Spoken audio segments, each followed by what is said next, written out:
Hello everyone! Narito po muli si Kuya Eugene. Kung mapapansin ninyo ay medyo nakadikwatro po ako ngayon. Ayan, medyo nakabuluktot po yung aking tuhod. Ngayon po, ito po ang ating pag-uusapan. Ang tungkol sa ating mga tuhod. Ayan. Mamaya po, ipapaliwanag ko rin sa inyo yung mga sign kung bakit. Parang tip ko na po ito sa inyo. Halimbawa po, kagaya naming mga lalaki, may mga lalaki na mahilig mag-4, di po ba? At meron din mga lalaki na mahilig mag-8. Alam niyo po ba, yung mga habing ganyan ay meron po siyang kahulugan. Mamaya po, bibigay ko po sa inyo yung tips na yan. Halimbawa naman po, yung iba ay mahilig magkuyakoy. Yan. Yung pagkukuyakoy po, maganda po yun. Kasi na-exercise po yung ating tuhod. Yan. Kaya kung mapapansin nyo, merong mga sasakyan o kaya minsan may mga nakaupo na mahilig magganito. Yan.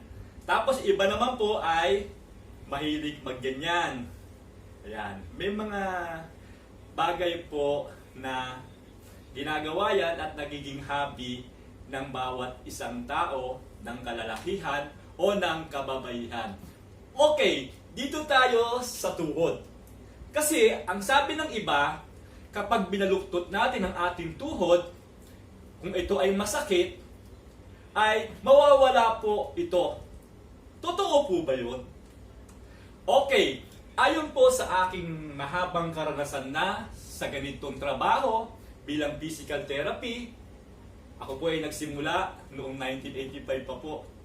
Ngayon, ang aking may papayo sa inyo at aking obserbasyon mula pa noon, hanggat maaari po yung ating tuhod ay wag po nating ugaliing nakabaluktot. Okay lang po ang ating braso. Ayan, nakita nyo po ang aking siko. Ayan. Papaliwanag ko po ito sa inyo. Iba po ang buto na nakakoleksyon sa ating siko at sa ating tuhod. Kasi po ang ating tuhod ay meron siyang tinatawag na parang pinaka-cups. Ayan po. Yung cups na yan, pagka lagi po tayo nakabaluktot, medyo nauupod po yan. At gayon din po yung ating buto. Halimbawa yung ating buto, di po ba? Halimbawa nakaganyan po siya. Ayan. Pag ito po ay lagi niyong binabaluktot na pag ganon, may posibilidad po siya na magdikit. Ayan. Kagaya na sinasabi ng iba, balututin mo lang ng ganito ang tuhod mo. Halimbawa, pakikita ko po sa inyo yung sample ha. Ayan. Kaya, ito po, tingnan niyo po mabuti. Ayan po. Ayan. Balututin mo lang ng ganyan yan. Ayan. At maririlit na yung sakit na nararamdaman mo sa tuhod. Totoo po yun. Pero alam niyo po ba na mas nagkakaroon po tayo ng problema sa ating bone. Dahil kumbaga sa isang bagay ay talagang pinipiga po natin siya at pinagdidikit po natin siya at maging yung ating mga muscle ay medyo ano pa tawag dito? Nate-tense po siya at nagkakaroon po siya ng problema hanggang sa ating mga ugat ay medyo naiipit. Tandaan niyo po yun ha. So yung aking ituturo sa inyo na napakasimple at napakadaling pamamaraan tungkol sa pagsakit ng ating tuhod. Kung hindi po masakit ang inyong tuhod, mas maganda pong ito ay maging exercise na po ninyo. Okay po ba? Okay! Meron po akong tips sa inyo. Tungkol naman sa mga mahilig mag-4. Ayan. Tingnan nyo po Alam nyo po ba ibig sabihin niya sa mga lalaki? Pagka ang lalaki mahilig mag-4, sign po ng pagkamacho nila yun. Yun po Pagka lalaki naman ay mahilig mag-ganito, medyo macho rin ng konti. Medyo may pagkamacho. Pero ang totoong macho, yung nakaganyan. ayoko naman po sabihin na medyo, kasi karamihang nagaganito, ay, alam niyo na yun ha, kung baga sa salita, mapapansin naman po yun ng mga babae at maging tayong mga kalalakihan. So yung ganito po, maganda po ito. Yung nakaganyan. Tapos pagka naka-4 po kayo, lalo na yung mga kalalakihan, ganito gaganyan ninyo po ito. Yan. Tapos medyo unat nyo pong ganyan. Kasi pag ginanyan po natin ang ating tuhod na nakaganyan, medyo nakaka-relax po yun. Na naka-4. Okay po? Ngayon po, panoorin nyo po mabuti yung aking ituturo sa inyong exercise. Meron po dyan, ayan, papakita ko po sa inyo yung gamit na pwede nyong gamitin sa bahay. Ayan po, pag wala po kayong ganito na nabibili na nilalagay sa paa, na tinatawag siya na belt na meron po siyang bauhangin o mga bakal na sinusuot po sa ating paa. Pag wala po kayo niyan, ay pwede na po ito. Yan po. Yan. Yan, nakikita nyo na yan ha. Merong Coke litro na nilagay ko sa aking paa. Pero kailangan ay lagyan nyo po siya ng tape. Yung packaging tape para mas matibay po siya. O ito, nakita nyo po ito isa. Ayan po. Yung bakal naman na ginagawa kong pang dumbbell. Pwede rin po yan. Kasi po, pag nagawa nyo po yan, pwede po ninyong gawin na medyo pabigat siya ng pabigat. Kasi malaking bagay po talaga, yung ating legs mula po sa paa ay nababatak po ito o na-stretch. Yan po ang dapat mangyari. Kung hindi nyo po, halimbawa wala po kayong tao, o kakilala, o chiropractic, o magaling maghilot na binabatak ito, kayo mismo sa sarili nyo ay gawin nyo po ito. Maganda po ito sa tinatawag nating sciatic nerves. Okay, meron pa po isa na aking ginamit. Ito po siya. Yan. At tawag po dito ay, ayan, ito po. Yan po, training band. Mabibili nyo po ito sa mga sports center o kaya doon sa mga malalaking department store. Punta lang po kayo doon sa pinakabilihan ng mga dumbbell. Meron po kayong makikita nito. Okay po? Ganito po siya. Ayan. Ito po yung nakikita nyo na ginamit ko sa aking pagtuturo sa inyo. Okay po ba? Ayan. Watch po Okay. Panoorin nyo po mabuti ang aking gagawin. Ayan po. Dito po tayo sa ating tuhod. Kailangan po muna natin siyang i-massage at hilut-hilutin. Lalo na po yung ating pinaka-cups ng ating tuhod. Ayan. Kailangan i-massage po natin siya mabuti at galaw-galawin. Pagkat minsan ito po ay nag-i-stack up o minsan po ay namamanhid gawa nung may mga gout na pumakapit sa ating tuhod. Ngayon kailangan natin siyang i-massage at hilut-hilutin ng ganitong pamamaraan. Yan.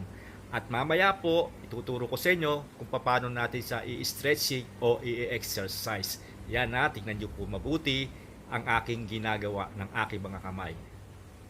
Okay, pagkatapos natin i-massage ang ating mga tuhod, ayan, pagmasdan nyo mabuti ang aking gagawin na pagbaluktot ng ating tuhod. Unti-unti lang ang pagbaluktot nito at itutulak po natin siya ng paganyan. Yan, 1, 2, dahan-dahan lang po. And 3, and 4, and 5. Okay, pagkatapos natin gawin yung una, ito yung pangalawa. Yan, medyo mabilis ng konti. Lalagyan nyo po siya ng pabigla na 2 beses. Nakadalawang counts na tayo. Ito na yung pangatlo. Yan. Okay? 4 and 5. Okay, rest po tayo ng 10 seconds. Up po. Ayan. Yan, ganyan po Tapos ibang procedure naman o paraan ng ating gagawin. Tingnan nyo po mabuti ang aking gagawin. Yan. Ikot po natin siya ng paganyan. Yan. 1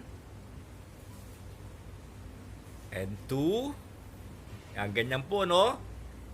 And 3 and 4. Hanggang 5 po ito. Yan. Doon naman po tayo sa pakabila. 1. Tulak nyo po siya, Yan. Patulak po yan. 3 4, 5. Sasagad po natin hanggang sa dulo. Okay, medyo bibilisan na po natin siya na ganun din ang procedure pero alternate po siya kaliwa kanan.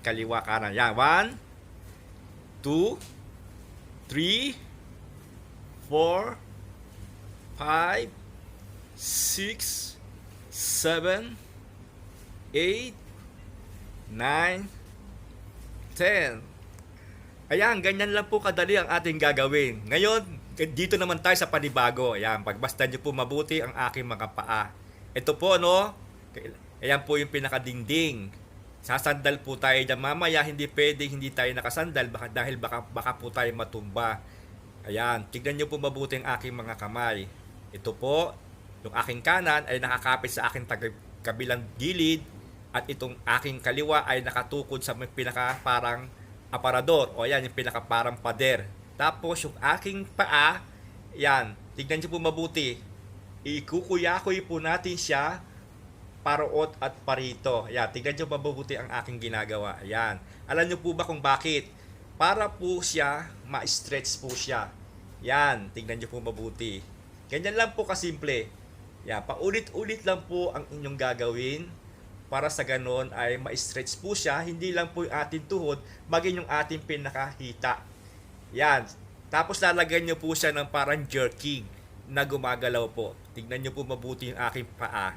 Yan ha, tignan nyo po. Yan. Gayahin nyo lang po siya. Yan. Medyo parang i-jerk nyo po siya ng paganyan. Pag i-jerk nyo po siya o kaya parang binabatak po siya mismo. Kaya yung pinakalitid o yung pinaka-muscle ay nai-stretch po siya pag ginaganyan nyo po at yung pinakabuto ay medyo nababatak din po siya sa ganitong sistema o pamamaraan. Yan, okay po ba? Madali lang po. Yan. Kaliwat kanan po ng tuhod ang gagawin po ninyo, no? Ngayon, ito naman ay meron na po siyang pabigat. Yung tinatawag na Coke litro. Pero pwede nyo siyang lagyan ng tubig na 1 litro. Alam nyo po ba kung bakit? Para po ay malaking tulong po ito para mabatak po natin yung ating pinakahita o yung binti, yung pinakabuto. Medyo magkakalas po siya ng konti doon sa pinaka. Kasi minsan po, pag sobrang bigat na po tayo, lalo na yung ating katawan, yung ating buto, kagaya ng pinaliwanag ko sa inyo kanina, ay nagdidikit po yan. Ngayon, itong pamamaraan na ito ay napakasimple lang para medyo mahiwalay siya ng konti sa ganitong paraan. Kagaya yung kanina na ginagawa natin na binabatak-batak po natin siya. Ngayon, ang procedure na to para sa inyong sarili.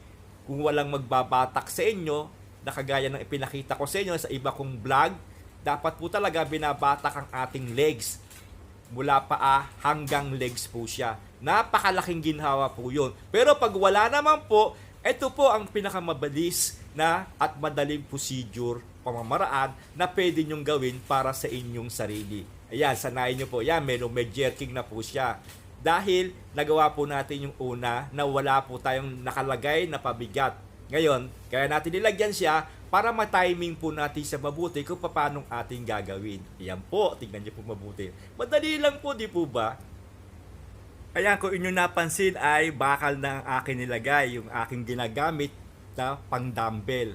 Yan, kagaya ng mga nagwe-weights. Yan. Pero pag wala naman kayong ganyan, pwede na po yung mineral water o kaya yung Coke litro.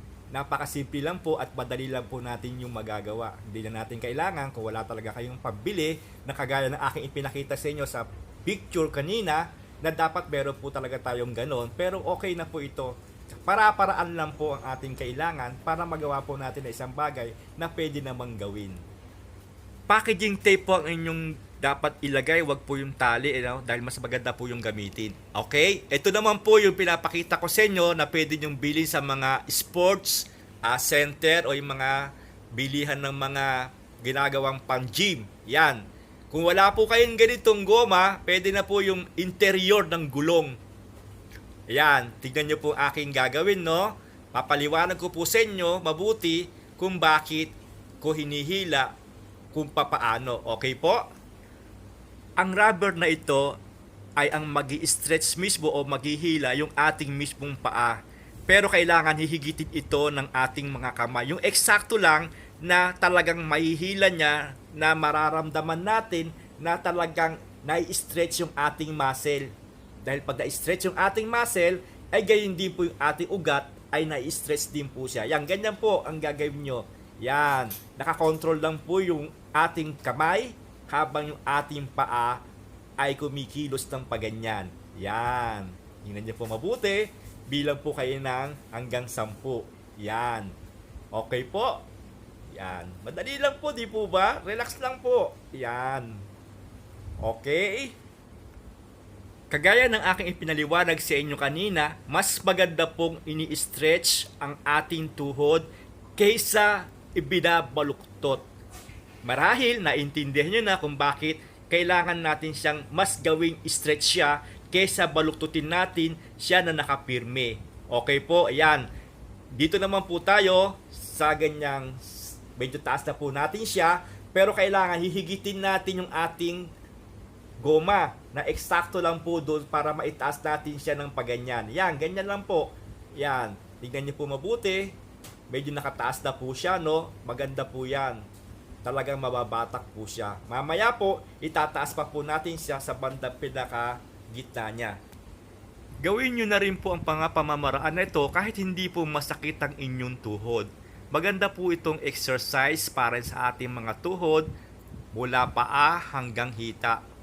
Para sa ganon, yung ating tinatawag na sciatic nerves ay lagi po siyang na-relax. Yan. Ito naman po, no, medyo didiretso po natin yung ating hita at diretso rin yung paa.